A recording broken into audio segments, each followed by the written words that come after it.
Faisons un petit problème qui vous rappellera comment fonctionnent les troncatures et les arrondis.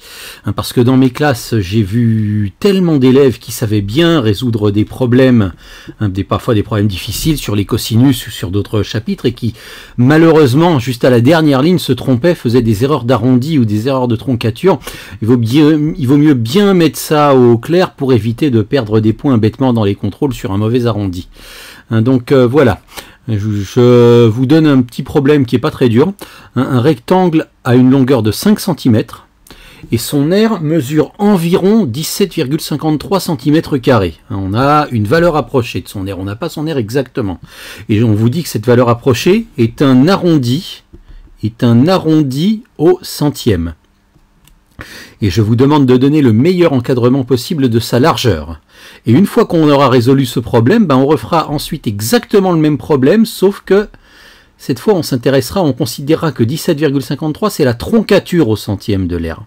D'accord ? Et on verra, et comme ça on verra bien la différence entre comment fonctionne un arrondi et comment fonctionne une troncature. À tout moment, vous mettez la pause. Vous continuez par vous-même, dès que vous sentez capable de faire quelque chose vous-même, et puis vous reprendrez ensuite le cours de la vidéo pour vérifier. Il est important que vous fassiez le plus de choses possible par vous-même, et puis comme ça, si vous vous trompez, vous remarquerez mieux où est votre erreur, et vous pourrez mieux vous corriger. Donc comment commencer ? Déjà, première chose, le premier réflexe que j'ai, c'est on me parle d'un rectangle, on me le montre même pas. Je vais peut-être dessiner un rectangle, je vais me faire un croquis au brouillon, ou même sur ma copie, je vais dessiner mon rectangle juste pour me rendre compte. Donc voilà un rectangle, et même à l'intérieur de ce rectangle, je marque que son aire est environ 17,53 cm². C'est une valeur approchée, donc je n'oublie pas le signe environ égal. D'accord, pour pas croire que c'est exactement 17,53. Et on vous dit aussi que le rectangle a une longueur de 5 cm. Marquons-le sur le dessin. Plus on marque de choses sur le dessin, plus il est clair. Donc voilà nos 5 cm de longueur. Et on demande le meilleur encadrement possible de la largeur. On voudrait savoir à peu près entre quel nombre et quel nombre est compris cette largeur-là. D'accord ? Donc encadrement. Encadrement, je vous rappelle ce que c'est qu'un encadrement. Si on demande un encadrement de sa largeur, on demande entre combien et combien est comprise la largeur. Donc en fait, la réponse dont on s'attend, c'est la largeur est comprise entre temps et temps. Et ce qui s'écrit en écriture mathématique comme ceci. Donc notre largeur, on cherche un nombre ici qui serait la plus basse valeur possible de la largeur et un nombre ici qui serait la plus haute valeur possible de la largeur. Et je dis le meilleur encadrement possible parce qu'on pourrait très bien essayer d'éviter le problème en disant que la largeur elle est très certainement comprise entre 0 et 5 cm. Parce qu'une largeur c'est positif et que ça peut pas être plus long que la longueur, donc on pourrait dire tiens voilà un encadrement entre 0, la largeur est comprise entre 0 et 5 cm. Oui c'est vrai, mais c'est pas le meilleur encadrement possible. Je trouvais l'intervalle le plus petit possible dans lequel je peux mettre la largeur du rectangle en étant certain qu'elle rentre dans cet intervalle-là. Une autre petite remarque, vous voyez que ici j'ai mis des plus petits que, j'aurais pu mettre des plus petits ou égal, et peut-être pendant la résolution de l'exercice, je vais transformer mes plus petits en plus petits ou égal si je m'aperçois que j'en ai besoin. Voilà. Donc, comment faire pour résoudre ce problème, pour trouver ces deux nombres qui nous manquent ? On a l'aire du rectangle. On a à peu près l'aire du rectangle, on a la longueur du rectangle, on l'a exactement cette fois la longueur du rectangle, et pour trouver la largeur, on a l'habitude de diviser l'aire par la longueur.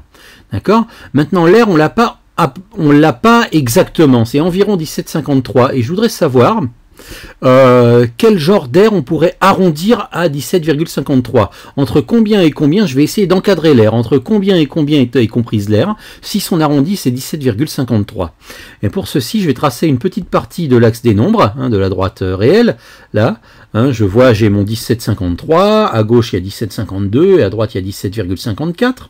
Et je voudrais savoir mon aire de rectangle, elle est comprise entre combien et combien. Si l'aire, par exemple, est ce nombre-là, on voit que ça marche, parce que ce nombre-là, quand je fais son arrondi, il va être proche de 17,53, je vais bien l'arrondir à 17,53.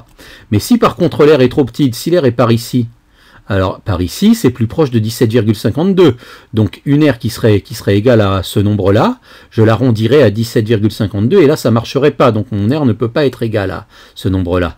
De la même manière, mon aire pourrait très bien être égale à ce nombre-là. Parce que si elle est égale à ce nombre-là, Hein, elle serait beaucoup plus proche. Elle serait plus proche de 17,53 que de 17,54 et je l'arrondirais à 17,53. Mais par contre, mon R ne pourrait pas être égal à ce nombre-là, parce que ce nombre-là, je l'arrondirais à 17,54. Hein. Arrondir, ça veut dire aller à la valeur la plus proche, hein, qui a 2 chiffres après la virgule.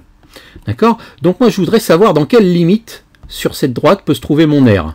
Ben, mon R, il faut que le nombre arrondi au centième le plus proche d'elle, ce soit 17,53. Donc il faudrait que ça commence, la limite inférieure, ce serait au milieu, ici, et la limite supérieure, ce serait au milieu, ici. On va représenter ça. Donc, voilà, la limite inférieure, mon R, elle ne peut pas être plus petite que ça. Hein, et ce nombre-là, au milieu, entre 17,52 et 17,53, est-ce que vous voyez lequel c'est? Ben, le nombre qui se situe pile au milieu entre 17,52 et 17,53, c'est 17,525. D'accord? Juste une petite remarque, hein. Là j'ai fait ça, j'ai tracé ceci avec le logiciel GeoGebra, et le logiciel GeoGebra me met des points au lieu des virgules, hein, comme aux États-Unis. Hein, donc ces points-là, en fait, ce sont des virgules. Hein, 17,52, c'est 17,52. Voilà. Et donc, reprenons. De la même manière, notre R, elle ne peut pas dépasser combien? Ben, elle ne peut pas dépasser le milieu ici entre 17,53 et 17,54, parce que sinon on l'arrondirait à 17,54. Donc notre R, elle ne peut pas être plus grande que ça. Hein, ça c'est la limite pour notre R. Et comme elle ne peut pas être plus grande que ça, hein, quel est ce nombre? Quel est ce nombre ici, pile au milieu entre 17,53 et 17,54? Eh bien c'est 17,535. Voilà. Voilà, donc notre R, elle est comprise entre 17,525 et 17,535. C'est-à-dire qu'elle est, je vais mettre un trait rouge, voilà, elle est par là. Elle est quelque part en dessous dans les nombres repérés par ce trait rouge. Et si je m'intéresse, est-ce que notre R peut être égale exactement à 17,525? Elle peut ou elle peut pas? Ben, si elle est égale exactement à 17,525, on sait que quand un nombre est pile au milieu entre 2 centièmes, on arrondit toujours à la valeur supérieure. Donc 17,525, on va l'arrondir à 17,53. Donc 17,525 convient. Et comme il convient, le petit signe que je vais faire pour dire qu'il convient, c'est que je vais mettre un petit crochet comme ceci, qui est tourné vers la ligne rouge que j'ai tracée. Le crochet est tourné vers la ligne rouge que j'ai tracée. En revanche, est-ce que notre R peut être égal à 17,535 exactement? Ben, supposons que notre R soit égal à 17,535. Dans ce cas-là, comme on arrondit la valeur qui est pile au milieu toujours au-dessus, elle serait arrondie à 17,54. Donc ça n'est pas possible, ça contredirait les données de l'énoncé. Donc pour indiquer que mon R ne peut pas être égal à 17,535, je vais rajouter sur le dessin un petit crochet qui cette fois tourne le dos à la ligne rouge. Tourne le dos, ça veut dire non, je ne permets pas que cet R soit égal à 17,535. Voilà, et là sur mon petit dessin, j'ai entre combien et combien l'aire du rectangle doit se trouver. Écrivons-le en écriture mathématique. Donc notre aire de rectangle, elle est plus grande que 17,525, plus petite que 17,535. Voilà, et elle peut éventuellement être égale à 17,525. Ben, ça va nous donner une inégalité, un encadrement de l'aire, donc ça va ressembler à ça. À gauche, il y aura 17,525 et à droite, il y aura 17,535. Donc ça va être comme ceci. Et comme j'autorise l'aire à être égal à 17,525, je mets ici un inférieur ou égal. J'ai ici un inférieur ou égal, et comme notre aire ne peut pas être égal à 17,535, je mets ici un inférieur strict. Voilà, maintenant, je me dis que si j'ai un inférieur ou égal ici, je vais aussi avoir un inférieur ou égal là. Donc en fait, je vais changer mon inégalité ici. Ici, je vais mettre un inférieur ou égal également, parce que j'en ai un en haut. Donc allons-y, voilà, je le fais clignoter pour que ce soit bien clair. Ici, j'ai un inférieur ou égal. Et maintenant, comment je fais pour passer de l'aire à la largeur? Bien, pour passer de l'aire à la largeur, je divise par la longueur. Ma longueur est de 5 cm. Donc divisons par la longueur, on va tout diviser par 5. Donc on peut le taper à la calculatrice, par exemple. Combien fait 17,525 divisé par 5? Ben, 17,525 divisé par 5, la calculatrice me donnerait 3,505.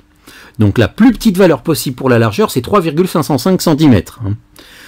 Et la plus grande valeur possible, ce serait 17,535 divisé par 5, donc ce serait 3,507 cm. Vous voyez, c'est très précis, 3 cm, 5 mm, 0 dixième de millimètre, et on va jusqu'à une précision du centième de millimètre. Je ne sais pas, peut-être qu'on a besoin de ce rectangle pour construire, pour faire partir des fusées dans l'espace, ou pour faire des choses pour lesquelles on a besoin d'être extrêmement précis. Donc là, on va carrément jusqu'au centième de millimètre de précision.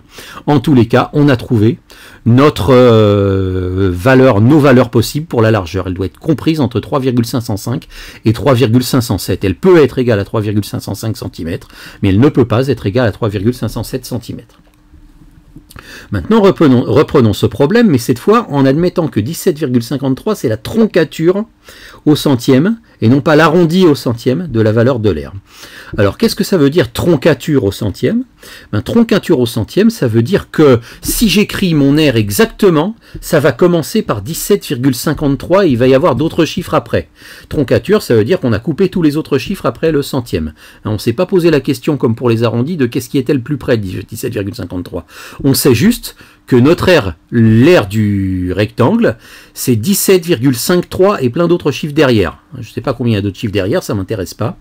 Voilà, notre air, elle s'écrit au début avec 17,53 et d'autres chiffres derrière. Et je vais essayer de représenter à quoi elle peut bien être égale. Je vais le représenter sur mon axe des nombres, là, un petit peu plus bas. Donc, quelle est la plus petite valeur possible pour l'air? Si notre air se trouve par ici, si notre air se trouve par ici, si notre air se trouve même ici un tout petit peu à gauche de 17,53, par exemple 17,5299, et comme ça commence par 17,52, la troncature, ça va être 17,52. Donc ici, ça ne convient pas. Alors que pour l'arrondi, ça convenait ici. Ici, ça ne convient pas.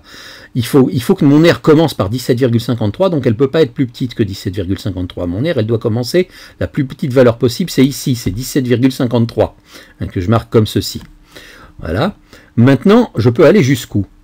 Est-ce que je peux aller là, très proche de 17,54? Ici, un nombre ici s'écrirait par exemple 17,539 quelque chose.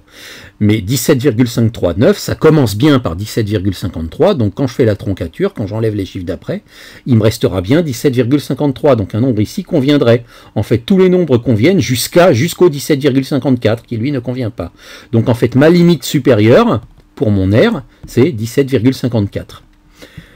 Et donc mon air se trouve comprise comme ceci, entre 17,53 et 17,54. Est-ce que mon air peut être égal à 17,53? Oui, parce que 17,53 lui-même exactement, sa troncature c'est lui-même, c'est 17,53. Donc je vais mettre le crochet tourné vers la ligne pour indiquer que oui, je permets que mon air soit égal à 17,53. Est-ce qu'elle peut être égale à 17,54 mon air? S'il était égal à 17,54, sa troncature ce serait 17,54. Or, moi je veux que la troncature soit 17,53.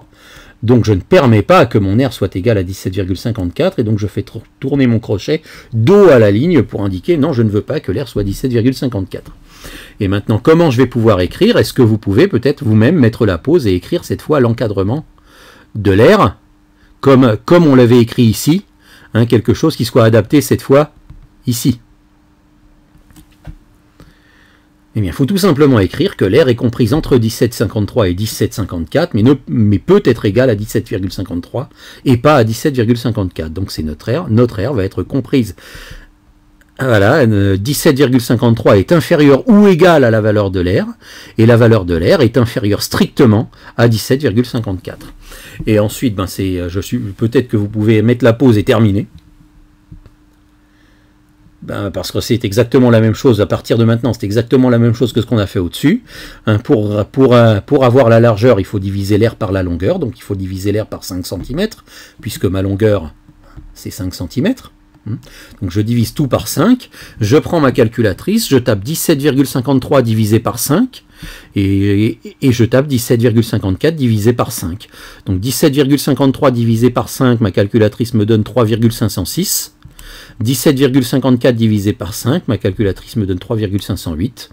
Donc ma largeur va être comprise entre 3,506 cm et 3,508 cm. Donc c'est un petit peu différent selon que l'on considère la troncature ou bien l'arrondi. Voilà, j'espère que ça vous aura aidé à mieux comprendre comment on fait un arrondi, comment on fait une troncature et la différence entre les deux.